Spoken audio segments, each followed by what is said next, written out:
आज की ये कहानी है दो साधुओं की जो नदी के करीब अपनी ध्यान साधना करने के बाद अपने आश्रम की तरफ लौट रहे थे।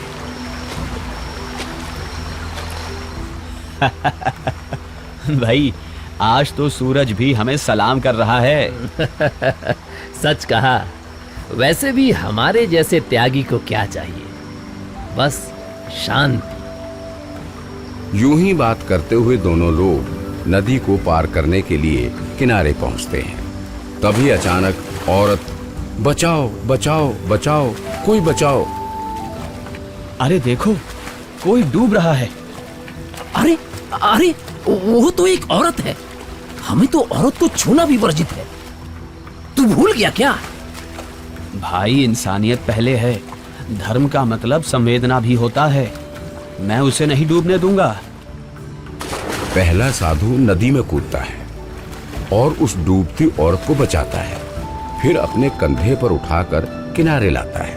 वो अनजान औरत साधु के भाव की इज्जत करते हुए उन्हें नमन करती है और दिल से धन्यवाद करती है और फिर वहां से चली जाती है। उस औरत के जाने के बाद दूसरा साधु नाराज स्वर में अपने मित्र से कहता है, अरे बाप रे बाप, तूने तो औरत को हाथ लगा दिया। अब तेरा धर्म भ्रष्ट हो गया है। चल, अब सीधे आश्रम चलते हैं।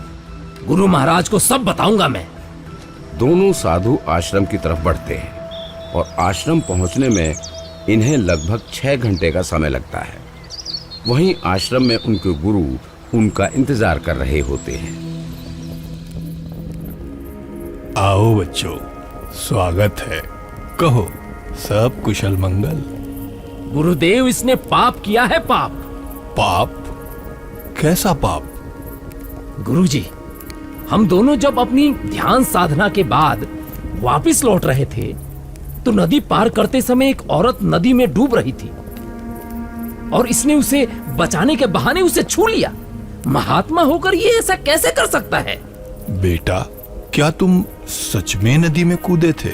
जी हाँ महाराज, मुझे लगा कि मुझे उसे डूबने से बचाना चाहिए।